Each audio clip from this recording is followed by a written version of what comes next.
Na kaya po Visayas, unang-una po, maraming stocks po ang NFA sa nasabing lugar at sila po ang naunang magsabi ng pakikipag-cooperate sa Pangulo sa pagbibigay po ng subsidiya. Why did the government choose Visayas po? Kasi yung isa rin niyang sinasabi, given na vote-rich region yung Visayas, kaya ito raw yung pinili. Ano po yung basehan ng government kung bakit Visayas? Unang-una po, nasabi po sa atin ni Secretary Kiko Laurel na kaya po Visayas, unang-una po, maraming stocks po ang NFA sa nasabing lugar at sila po ang naunang magsabi ng pakikipag-cooperate sa Pangulo sa pagbibigay po ng subsidiya. Kaya po nauna po ang Visayas areas. Ito rin po ay pinatotohanan po ni Governor Gwen Garcia.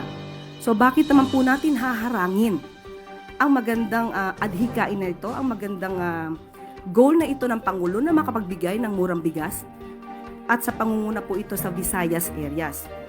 Huwag po natin harangin, huwag po natin pagbawalan yung mga taong bayan na bumili ng murang bigas.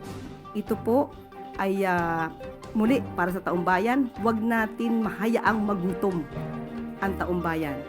Hindi porket po mura ang bigas, sasabihin na panghayop ang nasabing bigas. Liliwanagin lamang po natin.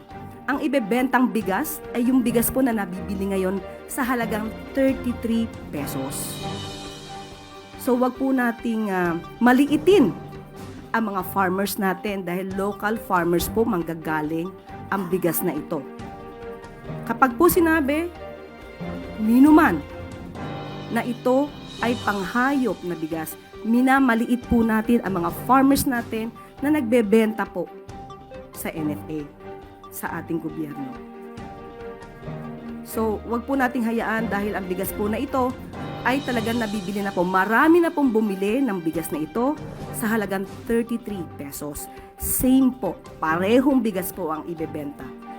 At ang sabi nga po natin dito, kung sinasabi po niya na wag magpabudol, tama po na wag magpabudol dahil maaaring magamit na naman ito at masabotahin ng mga fake news peddlers, magpanggap na buyers at ipapakitang hindi maganda ang bigas. Tandaan natin, ito pong bigas na ibebenta sa halagang 20 pesos ay yung parehong bigas na ibinebenta sa halagang 33 pesos.